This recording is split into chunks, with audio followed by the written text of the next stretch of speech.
বৃষ্টি হলেই একটু চটপটা আর ঝালঝাল কিছু খেতে মন চায়। তবে সবসময় কিন্তু কিছু বানাতে আমাদের একদমই ভালো লাগে না। তবে রেসিপি যদি হয় খুব সহজে একদমই ফাঁকিবাজি রেসিপি তাহলে কিন্তু মন্দ হয় না। আজকে তেমনই একটি ফাঁকিবাজি রেসিপি শেয়ার করলাম। এই রেসিপিটি ফাঁকিবাজি রেসিপি হলেও খেতে কিন্তু হয় দারুণ টেস্ট। বানানো ভীষণ সহজ, বাড়িতে থাকা কয়েকটা জিনিস দিয়েই তৈরি হয়ে যাবে। নমস্কার বন্ধুরা, নন্দিনী সিম্পল কুকের আরও একটি পর্বে আপনাদের সবাইকে জানাচ্ছি স্বাগত। তাহলে আর দেরি না করে চলুন রেসিপিটি দেখে নিই। আজকের এই রেসিপিটি তৈরি করার জন্য প্রথমে এদিকে আমি একটা কাঁচা আলু নিয়ে নিয়েছি। এবারে এই কাঁচা আলুটাকে একদম মিহি করে গ্রেট করে নেব। আপনারা যদি গ্রেট করে না নিতে চান বা গ্রেটার যদি না থাকে একদমই ছোট ছোট করে টুকরো করে কেটে নিলেও হয়ে যাবে। এবারে আলুটাকে গ্রেট করে জলে নিয়ে নিচ্ছি। তো বন্ধুরা, সমস্ত আলুটাকে আমি গ্রেট করে নিলাম। এবারে জলটা পাল্টে নিচ্ছি আর আলুটাকে একটু ধুয়ে নিচ্ছি। খুব ভালো করে আলুটাকে একটু ধুয়ে নিলাম আর একদমই জলটাকে নিংড়ে নিলাম। তবে পুরোপুরি জলটা ফেলে দেবে না, একটু একটু যেন জল থাকে। এবারে এখানে দিয়ে দিচ্ছি পেঁয়াজ কুচি। একটা বড় সাইজের পেঁয়াজ আমি ছোট করে কেটে রেখেছিলাম, দিয়ে দিলাম পেঁয়াজটা। দিয়ে দিচ্ছি 3টে কাঁচা লঙ্কা কুচি। দিয়ে দিচ্ছি 1 ইঞ্চি আদা গ্রেট করে রেখেছিলাম, দিয়ে দিচ্ছি আদাটা। আপনারা এখানে ঝালটা আপনাদের প্রয়োজন মতো দিয়ে নেবেন। এবারে এখানে দিয়ে দিচ্ছি চায়ের কাপ মেপে আটা। এই চায়ের কাপেরই আমি আরও হাফ কাপ পরিমাণ আটা এখানে দিয়ে দিলাম। মোট 1.5 কাপ পরিমাণ এখানে আটা ব্যবহার করলাম। আর ওই কাপেরই হাফ কাপ পরিমাণ দিয়ে দিচ্ছি বেসন।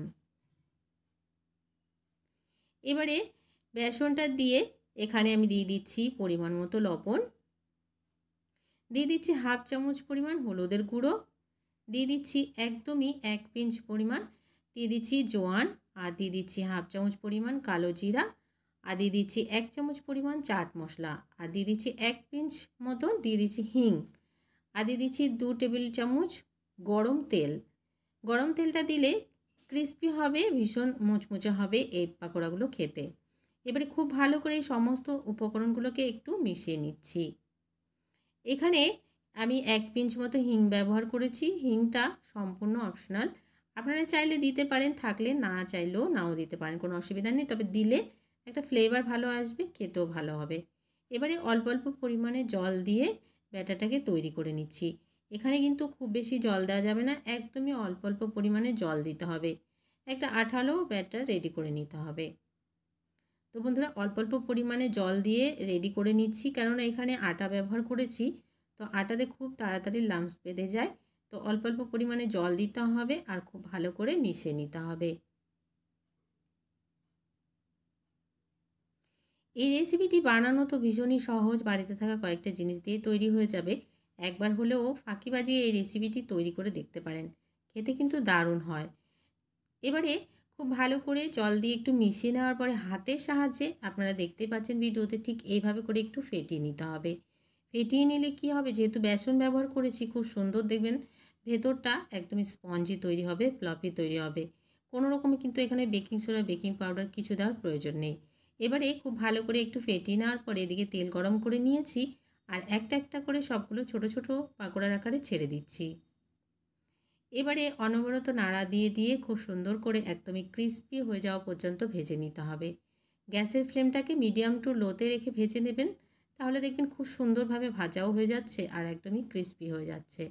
এবারে উল্টে পাল্টে খুব সুন্দর করে আমি ভেজে নিয়ে ফিরে আসছি। তো বন্ধুরা দেখুন, এগুলো কিন্তু খুব সুন্দরভাবে তৈরি করে নেওয়া হয়ে গেছে। এবারে এগুলোকে তুলে নিতে হবে। আর একটু আমি ক্রিস্পি করে নিচ্ছি, তো গ্যাসের ফ্লেমটাকে একটু বাড়িয়ে দিয়ে আর একটু ভেজে নিলাম। এবারে এগুলোকে নামিয়ে নেব। এগুলো কিন্তু একদমই তৈরি হয়ে গেছে নামিয়ে নেওয়ার জন্য। আর বেশি ভাজা যাবে না, তাহলে পুড়ে যাবে আর খেতেও ভালো লাগবে না, তেতো হয়ে যাবে। নামিয়ে নিচ্ছি, বাকিগুলোকে এইভাবে করে বানিয়ে নিচ্ছি। তো বন্ধুরা, তৈরি হয়ে গেল আজকের এই রেসিপিটি। সহজ একটি রেসিপি, তাই নাম দিলাম ফাঁকিবাজি রেসিপি। তবে বানানো সহজ, খেতেও দারুণ। একবার হলেও ট্রাই করে দেখার অনুরোধ রইল। আজকের রেসিপি ভালো লাগলে একটা লাইক করার অনুরোধ রইল, অনেক অনেক শেয়ার করে দেওয়ার অনুরোধ রইল। নতুন বন্ধু আমার চ্যানেলে নতুন এসে থাকলে আমার চ্যানেলটিকে সাবস্ক্রাইব করে পাশে থাকা বেল আইকনটাকে প্রেস করে অল বাটনে ক্লিক করতে ভুলবে না, এ ধরনের রান্নার নোটিফিকেশানগুলো সবার আগে তোমাদের কাছে পৌঁছে যাওয়ার জন্য। আর আজকের রেসিপিটি কেমন লাগলো কমেন্টস বক্সে জানাতে কিন্তু ভুলবে না বন্ধুরা। আজকের মতন এখানে শেষ করছি, দেখা হচ্ছে পরবর্তী রেসিপিতে। ততক্ষণ পর্যন্ত সবাই ভালো থাকবে, সুস্থ থাকবে। আমি একটা ভেঙে দেখিয়ে দিচ্ছি। তো দেখো ভেতরটা কতটা স্পঞ্জি হয়েছে আর বাইরেটা ভীষণ ক্রিস্পি। আজকের মতন তাহলে আসি। টাটা।